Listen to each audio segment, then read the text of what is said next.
Hello, everyone. In this video, we will begin to introduce graph algorithms. In this chapter 28, we will introduce unweighted graphs and its applications. In the next chapter 29, we'll introduce unweighted graphs and its applications. Graphs are useful in modeling and solving real-world problems. For example, the problem to find the least number of flights between two cities can be modeled using a graph, while the vertices represent cities and the edges represent the flights between two adjacent cities. As shown in this figure, you can see that we have the flights from Seattle to Denver, between the two cities from Denver to Seattle. To find the flights using minimum number of stops from Seattle to Miami. And this problem can be solved writing a program to solve it. Now imagine you have so many vertices in the graph, a lot of edges, and you cannot just look at it to find the solution, and you have to have a way, systematic way to solve the problem. Design algorithm and implement algorithm and using a data structure and solve the problem efficiently. Let's look at this animation. We have this graph. You can add new vertex, add new edges,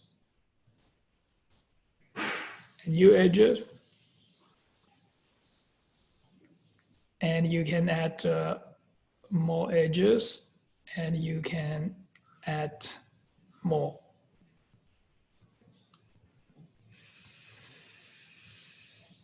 What is the shortest path from vertex 2 to vertex 6? This is the shortest path.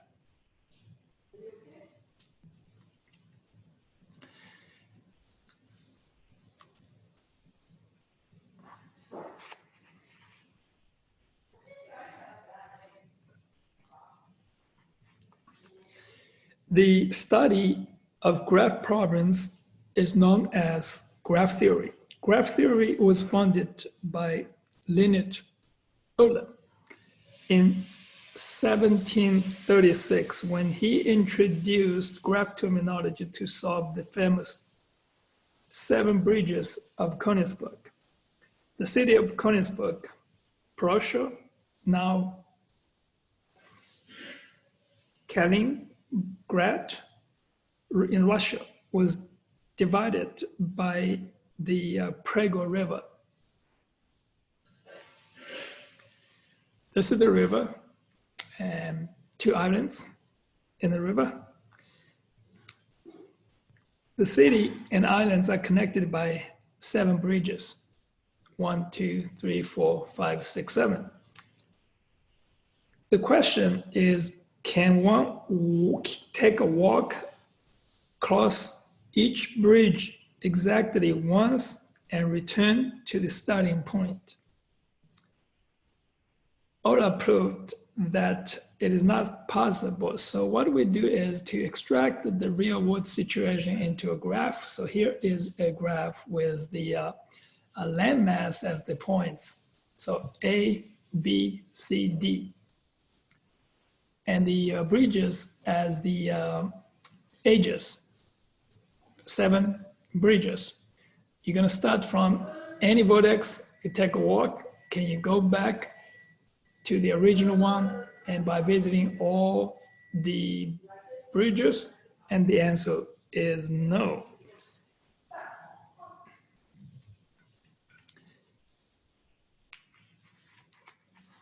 Some basic graph terminologies. you can use this mathematical notation to denote here's a graph consisting of a set of vertices and a set of edges. And the graph says the directed versus undirected. Undirected graphs, you don't have a direction. So if you have an edge, and you can go either way, from A to D or from D to A. So if there's a direction, so that's only you can go, let's say from A to D, you can have an arrow here pointing from A to D. That's a directed graph.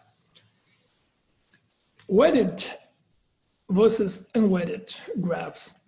You can put weights on the edges. So for example, this graph, you can add the weights as the distance between the two cities. So that's weighted, becoming weighted graph.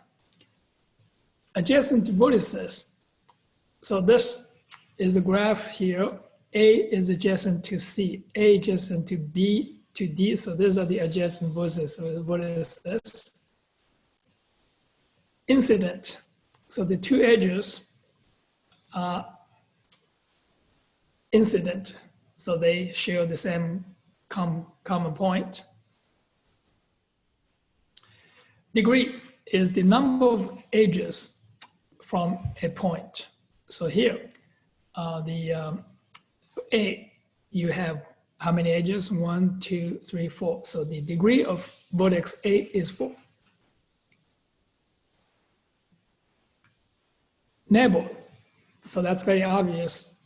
There's an edge between those two vertex, X and Y. So Y is a neighbor of X, X is a neighbor of Y.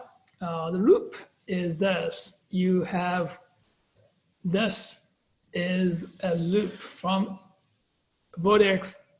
There's an edge from A to C. There's also edge from C to A. So here is a loop. And this is the example of directed graph. So you have the direction from Peter to Mark and Jane to Mark. And this is, you can consider this graph as the, so here is the Peter and Jane are the parents of Mark, and Cindy and Mark are the parents of Wendy.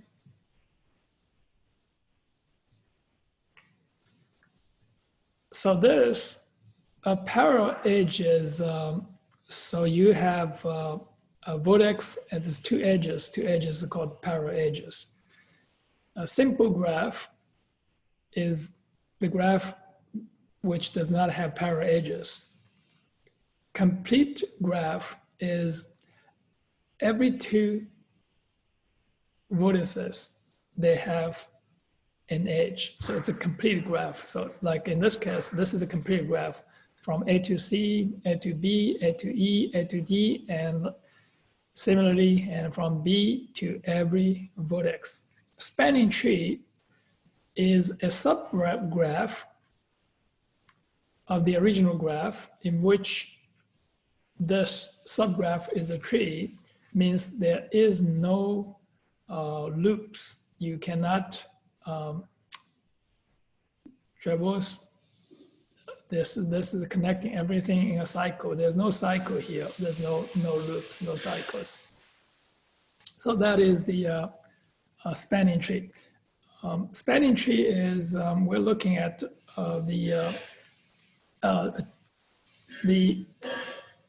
all the vertices from the graph are represented in the tree.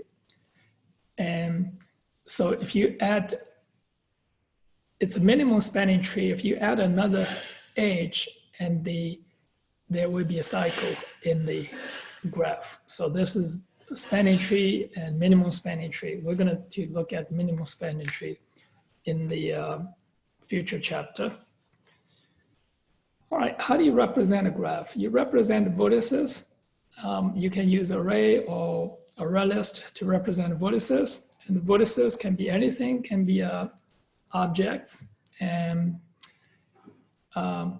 so this is the integer objects. And so any kind of objects, the string objects and the anything can be vertices.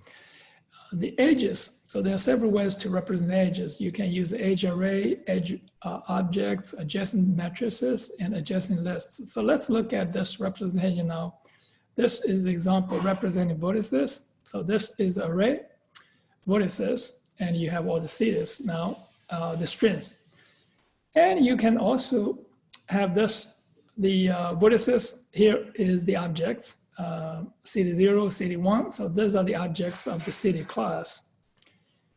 In the city class, you can have a lot of attributes there. And you can also use a list to represent cities.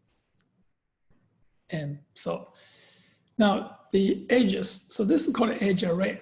So you're going to put all the edges in the array. So this is actually two-dimensional array. So every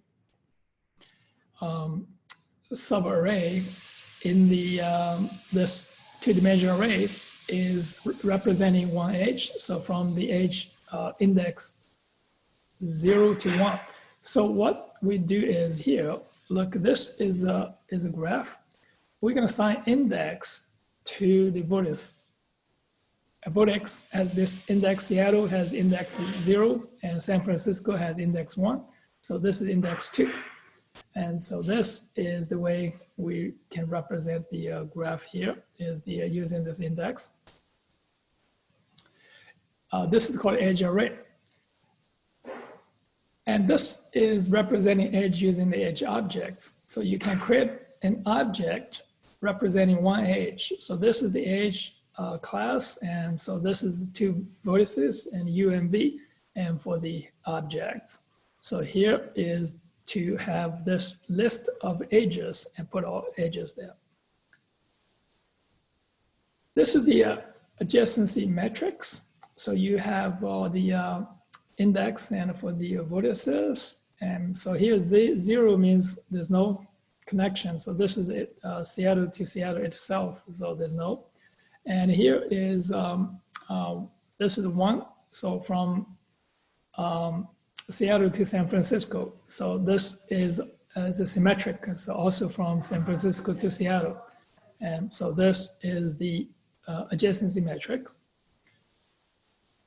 Representing edges using adjacency vertex list. So you have this is neighbors, is the array of list. So this is the array, and then every element in the array is a list. And so this is all the neighbors of 0, 1, 3, 5 in the list.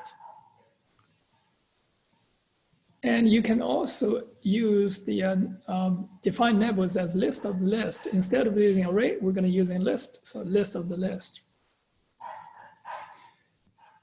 Another way to represent it is, instead of using this list here, I can have a list of edges. So here is all the neighbors. Neighbors is list of edges here. So this is list of edges, edge objects. So edges 0, 1, 0, 3, 0, 5 for the, and all the edges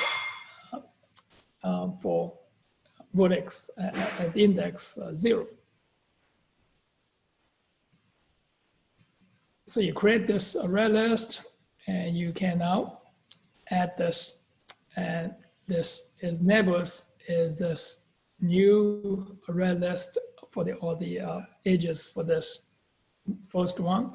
And then you can have get 0, get 0, get 0, add all the edges, and for the vertex at index 0. That's all for this video. In the next video, we will design a class to model graphs.